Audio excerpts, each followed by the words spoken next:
Boa noite, irmãos da doutrina espírita, simpatizantes e todos aqueles que nos honram com sua audiência. Desejamos a todos muita paz. Estamos novamente utilizando este formato de comunicação, ainda em caráter experimental, visto que estamos impossibilitados momentaneamente de receber a todos em nossa casa, pelos motivos já expostos pelos palestrantes que nos antecederam, mas confiantes no Mestre Jesus, que muito em breve voltaremos com os nossos trabalhos normais.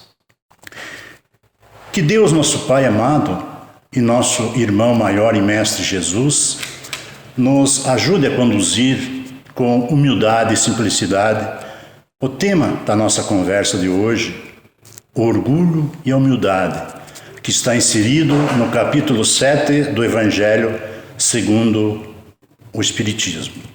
Mas antes de nós entrar propriamente no assunto, gostaria de ler uma mensagem de Emmanuel que tem como título Aceita a correção.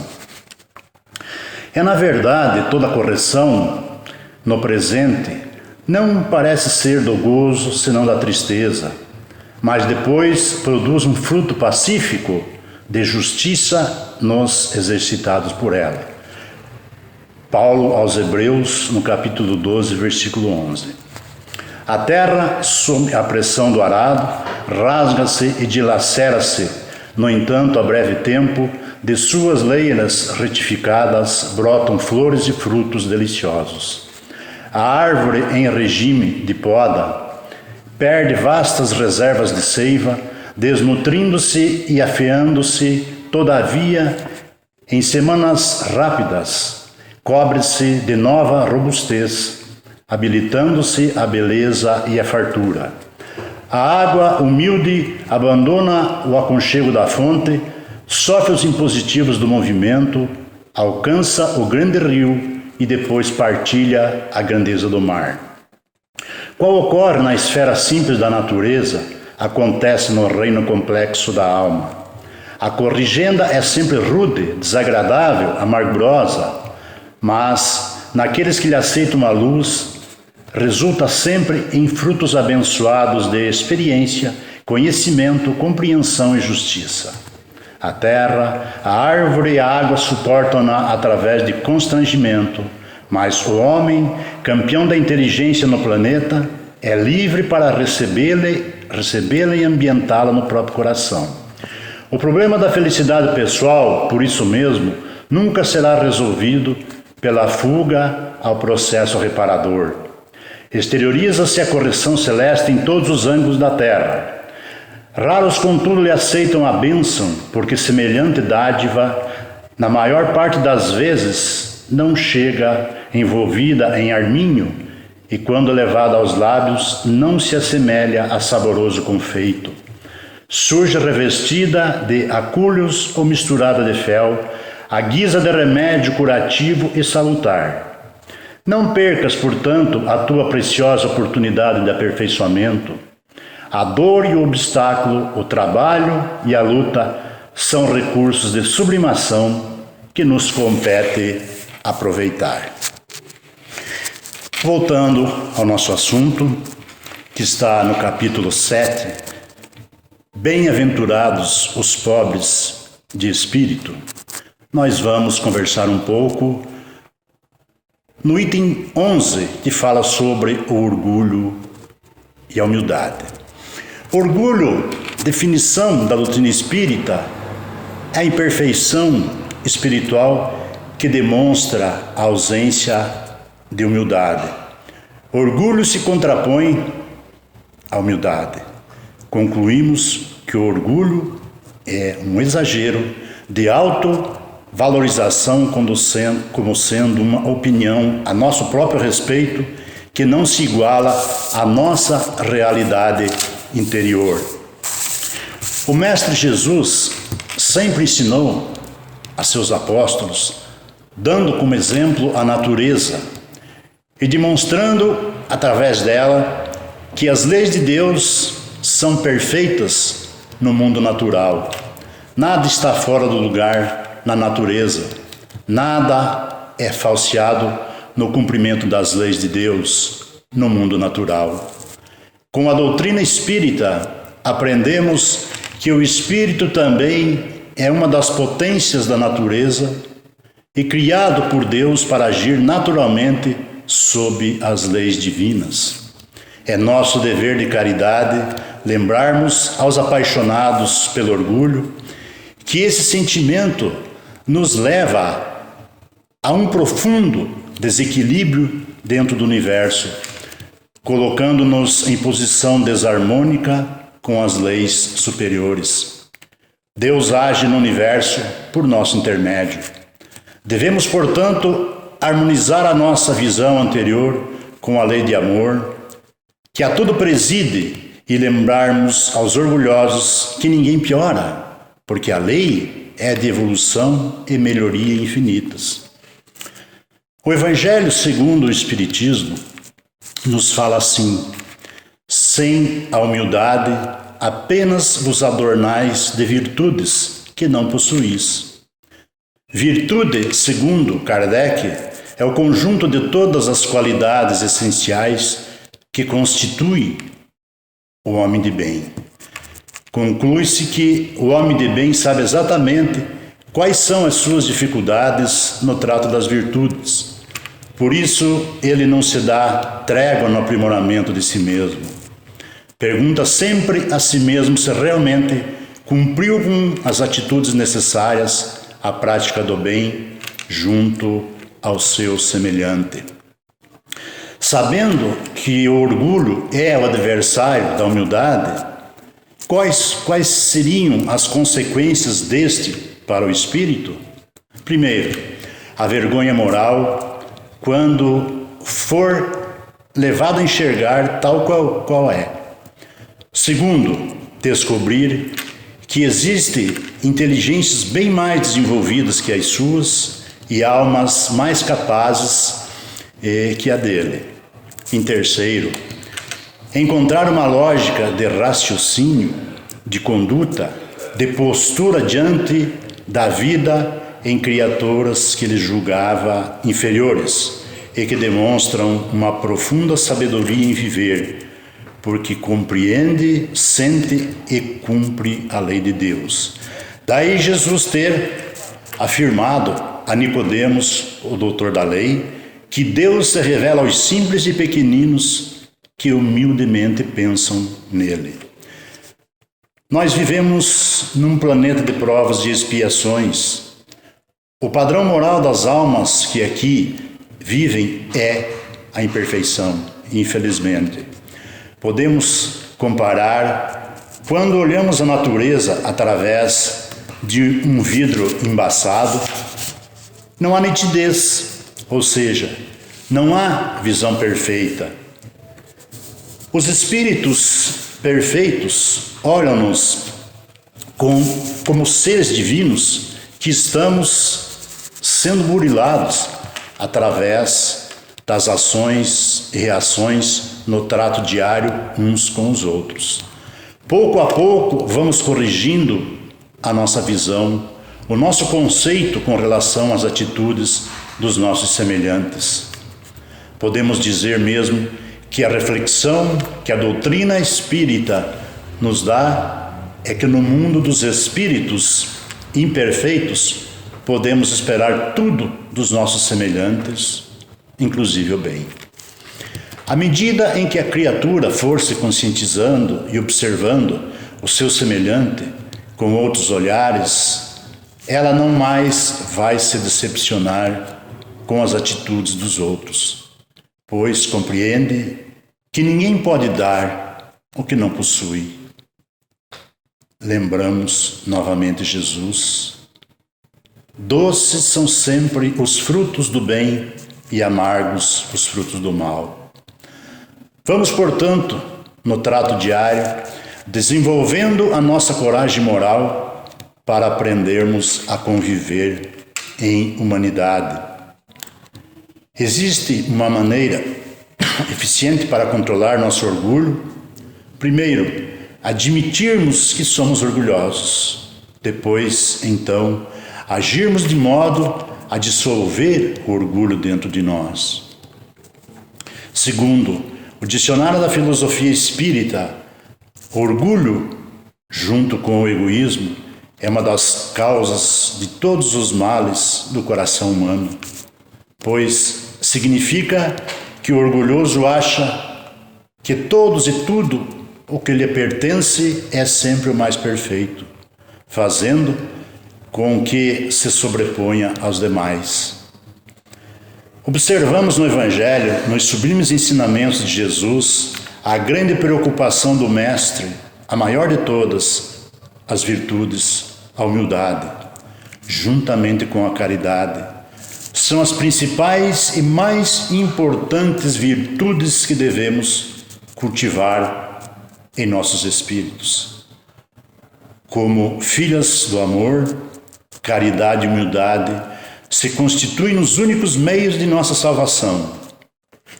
Nós definimos a humildade como a virtude que nivela todos os homens, eliminando a falsa ideia de superioridade de uns frente aos outros, propiciando o progresso espiritual que nos aproxima de Deus.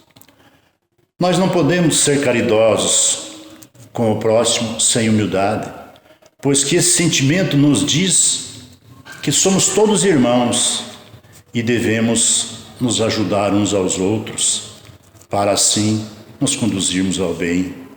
A humildade nos eleva moralmente, possibilitando-nos um progresso mais rápido, enquanto que o orgulho representa um grande obstáculo a essa caminhada. As consequências do orgulho são os transtornos da vida social, rivalidades de classes e povos, intrigas, ódios, guerras e etc. É a imperfeição que bloqueia o progresso do espírito e o leva a assumir débitos cujo resgate é doloroso e que transcende a encarnação presente. O orgulho existe em decorrência da ignorância dos reais valores da vida, que leva o homem a pensar egoisticamente na sua realização pessoal e tratar com desprezo os seus semelhantes. O Espiritismo nos mostra ainda outra adaptação do princípio da humildade nas encarnações sucessivas, onde os que foram mais elevados numa existência são rebaixados até o último nível em existências futuras, quando foram dominados pelo orgulho e a ambição. Um ensinamento que não devemos procurar desesperadamente os primeiros lugares aqui na Terra, que nem devemos nos colocar acima dos outros, se não quisermos ser forçados a descer pelo nosso orgulho.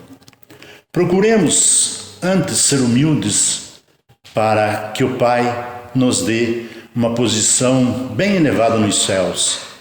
Os primeiros lugares na terra, a fortuna e o poder virão até nós facilmente se fizerem parte da nossa missão no mundo, sem que precisemos agir desenfreadamente para buscá-los, conduzidos pelo orgulho.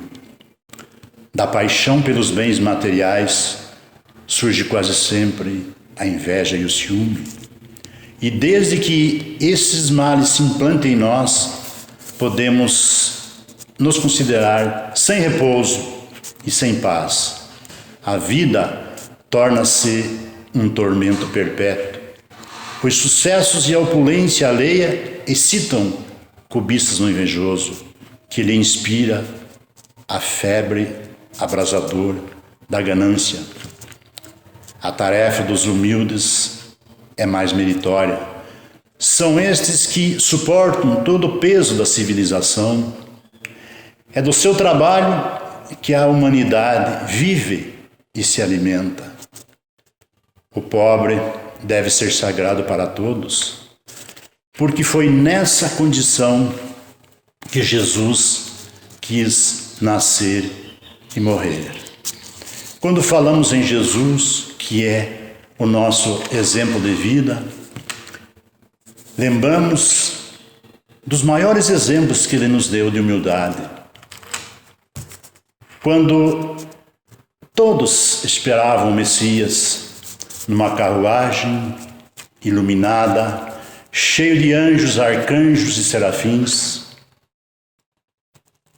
ele nasce numa humilde manjedoura, rodeada por animais. A sua vida toda foi humilde e com muito amor a todos nós. Ele terminou o seu apostolado aqui na terra, morto naquela cruz infamante dos irmãos menos felizes, que na sua ignorância o crucificaram. E ele, como enxergava um futuro distante, com pena daquela turba, daquele povo que não sabia realmente o que fazia, no momento derradeiro ainda diz: Pai, perdoai-lhes, porque eles não sabem o que fazem. Por isso que dizemos, e temos a certeza, que Ele é o nosso exemplo de vida, é o ser mais perfeito que pisou sobre a terra. Quando nós estamos aqui encarnados, nós podemos sim crescer, evoluir materialmente também, desde que seja com equilíbrio, desde que não estejamos passando por cima do nosso irmão. Faz parte realmente da nossa evolução.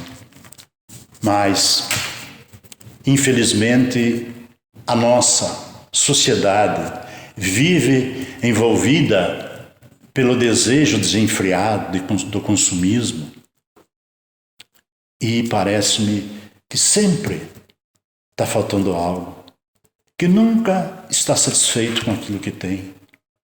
Nós olhamos sempre o nosso irmão que está melhor do que nós, mas nunca olhamos para os infelizes, que não têm, às vezes, nem o necessário, que não têm um lar, que não têm uma comida.